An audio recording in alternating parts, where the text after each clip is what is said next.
I'm Kyla. I'm a first-year occupational therapy student. I'm Chris. I'm a second-year physical therapy student at Sage.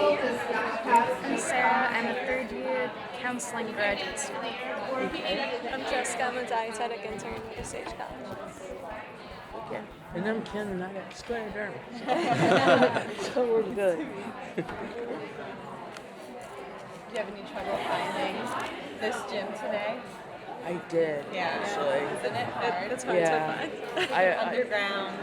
I walked through some, I don't know, back alley somewhere. Oh, God. Where were you coming from? Colony. Okay. Yeah, I don't know this campus at all, so. Are there any tables without patients? Exactly. As you know, I'm Heather, and in this role, I will be your patient and not your facilitator, which I'll get to do with you soon. So, go ahead. So, one of the things is, are you guys going by the patient sketch that you got? Do you want me to be that person or just be me? I think we tailored ours more towards general. I think maybe one or two I have questions no versus patient sketch. sketch. I'll make it up.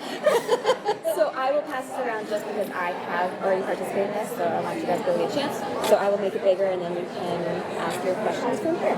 If that's okay with you guys. Sounds good. Who wants to start? I don't want to just go. Okay. Right. Go for it, Thank you, Dale. So I'd love to know kind of when you were diagnosed and how it came about and how you're feeling about it now. Great. So I have a 20-year-old, and right after I had him, I started to have some just sort of unusual symptoms. And so they started checking some blood work, and you definitely have something going on, but we don't know what it was. And because that was 20 years ago, they were still calling it Crest syndrome, and they weren't sure. And then it took me about 8 years to get a diagnosis. So I knew that I had something, but they didn't know what. So now I'm like 12 plus years in, and I think when I found out, it was, in some ways, it was a relief because they were like, maybe you have lupus, maybe you have MS, and I was like, okay, well those are bad, those are pretty bad. Now what I try to do is like smaller things, like bottle caps and whatnot. I use a plier. This way I don't have to put that much pressure on it to open it, or otherwise I give it to, my wife. So. Oh, that's good. So she's at home with you, helping you out with a lot of things. Yeah, she's a nursing instructor for Ella School of Nursing. So, she helps a lot. Because it's hard. It's hard to follow up on all the things, especially if you're seeing just a bunch of specialists. I think one of the things that I bring home a lot from an educator perspective is that idea, and I brought it up there, is making sure that your patient can follow up with your plan. Here we all are, and we're thinking, wow, scleroderma patients can completely benefit from this and this and this and this. Mm-hmm. But I always think if you haven't been in Albany Med, that really long hallway where they have to get to patient care, I see patients all the time that are leaning up against the wall. And they can't make it there. So imagine a scleroderma patient who's short of breath, and you've said you need to see the pulmonologist. I want to get you to an OT. Yep. I want you to go and have a meeting with a pharmacist. I want you to see a therapist. I want you to go to physical therapy. I want you to see a nutritionist. Just the ins and outs of that could be too much. So really making sure that you're helping coordinate that care. That you're helping them to figure out what they can do and maybe help them prioritize. And figure out how can you bring people together and get them there. Because I think we forget that a lot. Yeah, which I also like with the question on insurance. Right? We make assumptions that that's not going to be a problem. I'm going to send you for this, this, and this.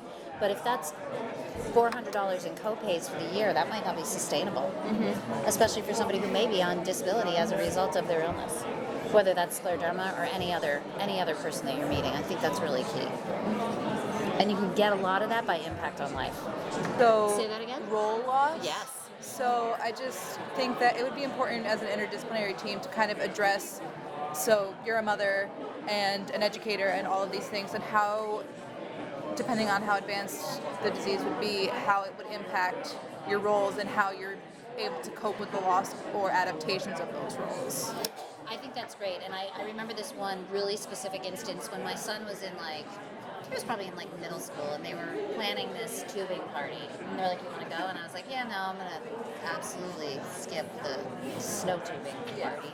That's probably not going to be great for me." But it was like a drag to have to explain that to another mom who didn't know.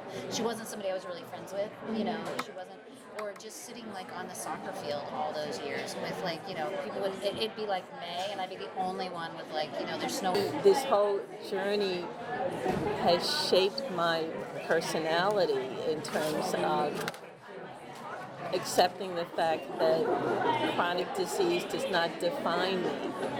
So I don't have any regrets. Now, I wish it would go away, but it has made me appreciate life. Again, as I said, a more compassionate doctor, a more caring doctor, less self-centered. There's a tendency when you have a chronic illness to the whole world revolves around you. But for me, I've been able to channel some of that and be thankful for the fact that I am still here in the world and that I have something to give to other people. So I don't have regrets. I think for me, I am a better person for having this illness. But if I woke up tomorrow morning and I was cured, totally healed, I wouldn't say, "No, don't heal me." Yeah.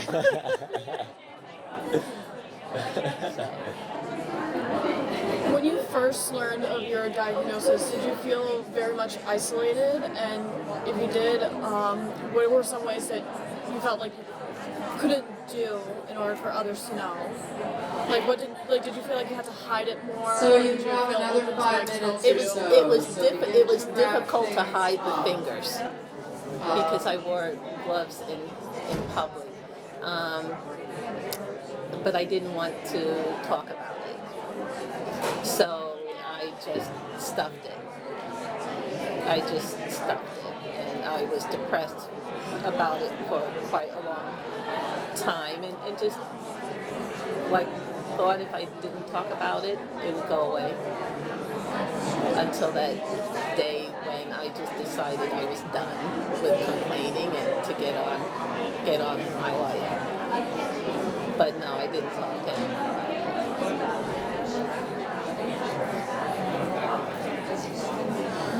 Now they've talked about care plans and stuff like that, the interdisciplinary team. How has your whole experience been with your care doctors? Have you had So the disadvantage of being a physician is that many providers don't treat their physician patients as patients. So I've been my own care coordinator. They leave it up to me. Now, Dr. Shapiro treats me as a patient. So every now and then when I take on another task or another job and he knows my health issues, he will say, "Don't you think you're doing too much?" But most of my physicians let me call my own shots, and that's the disadvantage of being a physician-patient. So I have not had any care coordination. I've been my own coordinator. I choose my specialists. Dr. Shapiro chose my pulmonologist, but so that's the disadvantage of being a healthcare provider is that a lot of the doctors will just assume you know what you need to do and how to do it and go about doing it, and that doesn't always work out because of all those years I lived with my own dysfunction and denial. Did you ever consider redirecting them and being like, I don't necessarily need the assistance in the disciplinary work, but can you help me because being that it's my own health, I kind of want someone else's opinion or input? I think I can do that now, and that's part of I'm a better, wiser person now. But during those first 10 years, No, because I really wanted to avoid my diagnosis. So I needed someone to tell me this is what you need to do, because I was in the I don't want to know about this mode.